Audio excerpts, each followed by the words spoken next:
A series of unsolved crimes in Bardstown, Kentucky. In 2015, Crystal Rogers vanished after her car was found abandoned, her belongings left behind. 2 years earlier, police officer Jason Ellis was ambushed and shot to death on a highway exit ramp. In 2014, Kathy and Samantha Netherland were brutally murdered inside their home, and in 2016, Crystal's father, Tommy Ballard, was shot and killed while searching for answers. 4 cases, 5 victims, no arrests. This is the Bardstown Murders.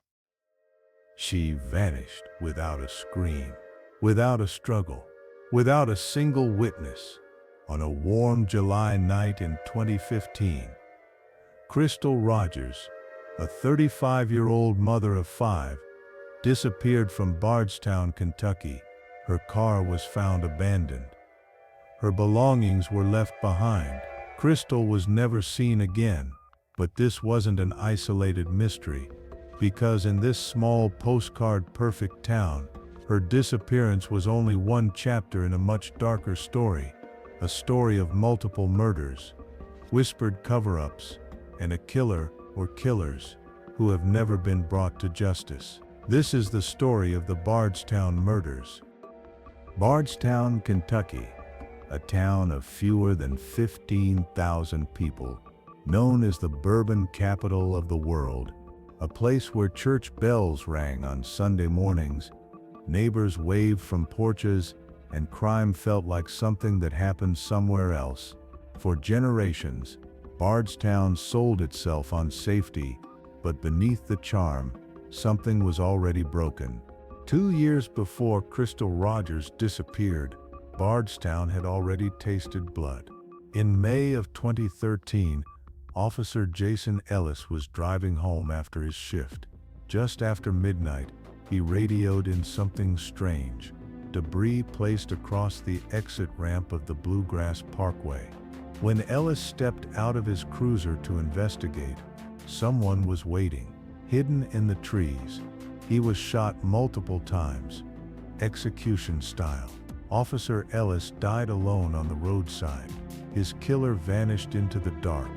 The murder of a police officer should have shaken Bardstown to its core, and it did, briefly. Vigils were held, promises were made, but no arrest came, and slowly the fear settled into something worse: normalization. Crystal Rogers was a mother of 5, a daughter, a woman known for her strength and loyalty to family. She was last seen on July 3, 2015, after spending the evening with her boyfriend. By morning, she was gone. Crystal's car was found the next day. Her purse was inside. Her phone was untouched. Everything a person would take if they planned to leave was still there. Everything except Crystal herself. Almost immediately, suspicion turned inward, toward people Crystal trusted, toward people who knew her routines. But despite inconsistencies, despite unanswered questions, no charges were ever filed. Crystal Rogers officially became missing. Unofficially, Bardstown knew better.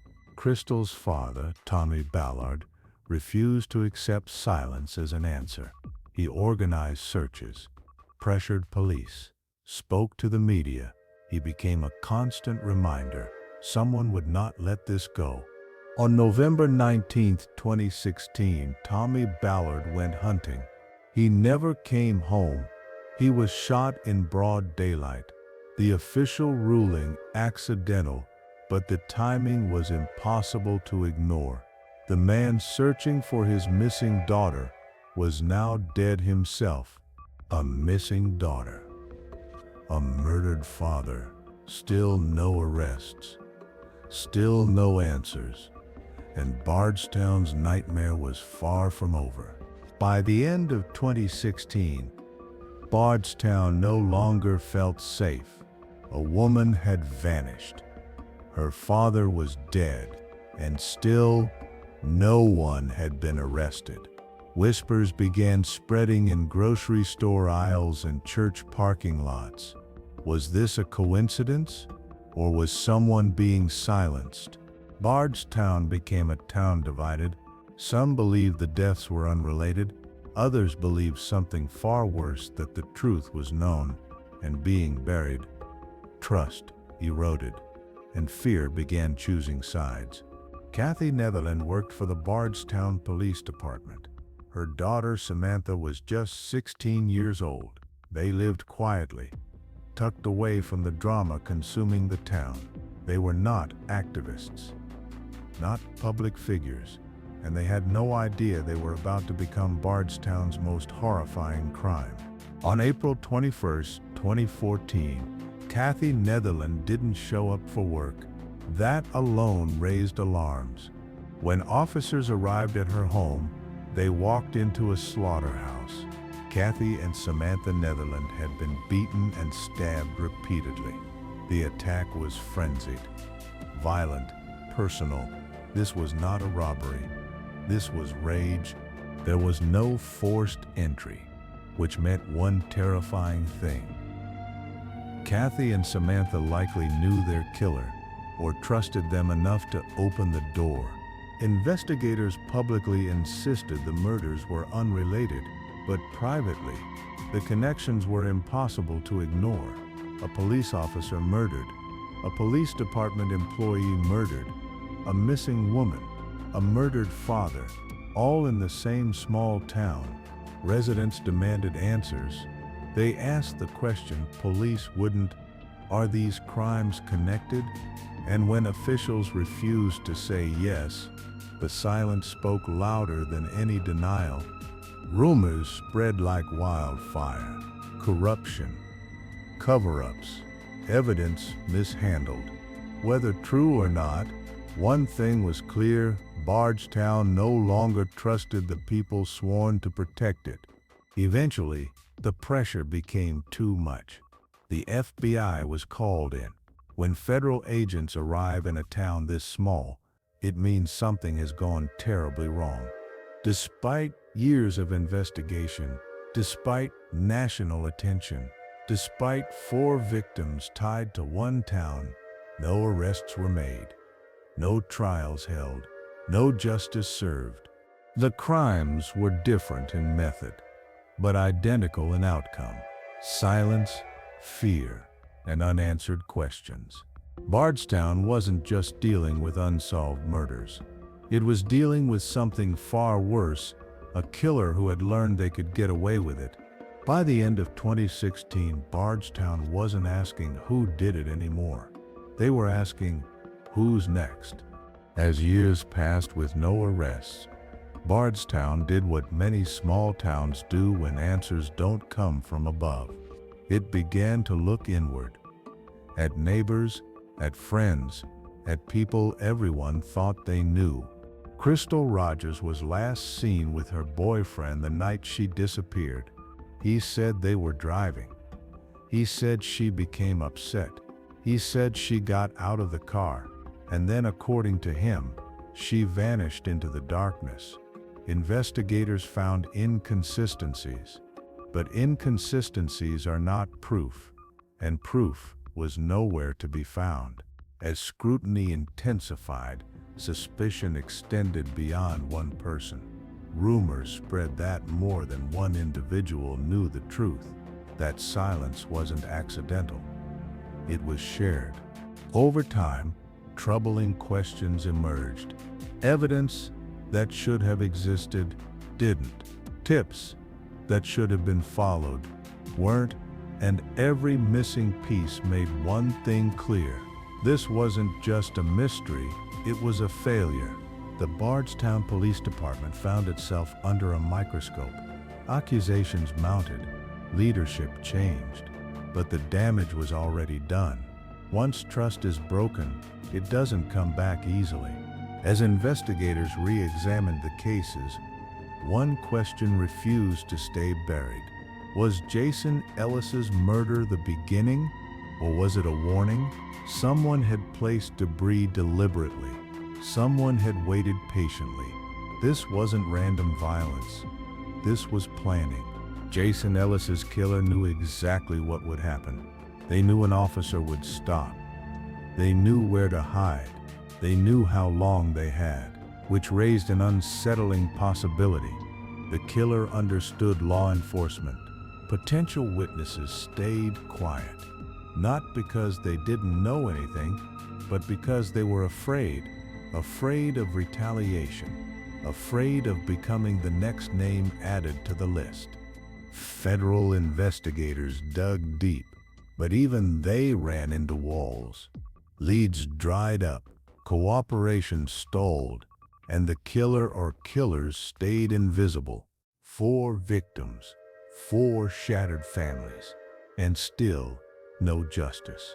Bardstown had become a place where the dead spoke louder than the living. One question hung in the air, unspoken but unavoidable. What if the truth is known but can't be told? Bardstown still looks beautiful from the outside, but beauty can lie, and beneath the surface, this town carries scars that will never fade. When justice doesn't arrive, theories take its place.